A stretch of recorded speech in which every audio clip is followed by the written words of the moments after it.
Cette jeune fille possédait un pouvoir extraordinaire. Dès qu'elle plongeait sa main dans l'eau de mer, tous les poissons alentour semblèrent répondre à un appel mystérieux et se dirigèrent vers la barque où elle était assise. Les pêcheurs qui assistaient à ce spectacle ne pouvaient s'empêcher d'afficher un sourire avide, car chaque fois qu'ils emmenaient Anna en mer, ils rentrèrent les cales pleines. Mais ce qui stupéfiait davantage encore, c'est que les pouvoirs d'Anna ne se limitaient pas à cela. 10 ans auparavant, Matt, le maire du village, avait découvert par hasard une épave échouée sur le rivage. Tous les hommes de l'île s'étaient joints aux opérations de secours. Matt avait plongé sous l'eau, mais s'était malencontreusement blessé au ventre. Peu après, à la stupéfaction générale, il était remonté sur la rive en portant un adorable bébé dans ses bras. Plus stupéfiante encore, la blessure qu'il avait au ventre s'était miraculeusement refermée sous les yeux de tous. Ce pouvoir incroyable avait fait de ce nouveau-né une véritable divinité aux yeux des habitants de l'île. Depuis lors, le dispensaire de l'île était tombé en désuétude, tandis que devant la maison de Matt, une longue file d'attente se formait quotidiennement. Car toute personne ayant la chance d'être touchée par la fillette se voyait instantanément guérie,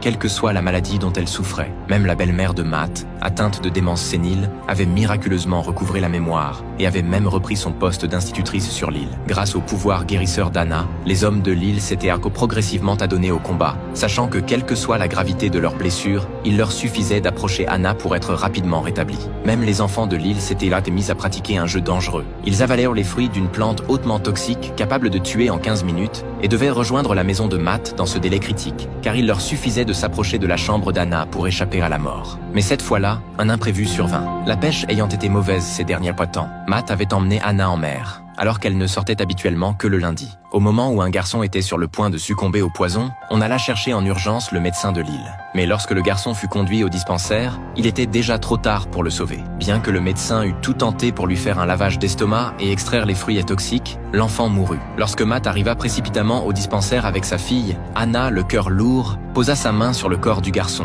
Mais aucun miracle ne se produisit. Le pouvoir d'Anna ne pouvait ramener les morts à la vie. Après cet événement, Anna sombra dans la dépression, rongée par la culpabilité, persuadée d'être responsable de la mort du garçon. Matt tenta de réconforter sa fille en lui assurant que rien de tout cela n'était de sa faute. Cependant, à ce moment-là, Lisa, qui préparait le dîner dans la cuisine, se coupa accidentellement le doigt. Elle attendit longtemps, mais contrairement à d'habitude, sa blessure ne se referma pas. Dashan, témoin de la scène, fut profondément choqué. Il saisit un couteau de cuisine et s'entailla la paume. Pourtant, sa main ne guérit pas non plus, ce qui signifiait qu'Anna semblait avoir perdu ses pouvoirs.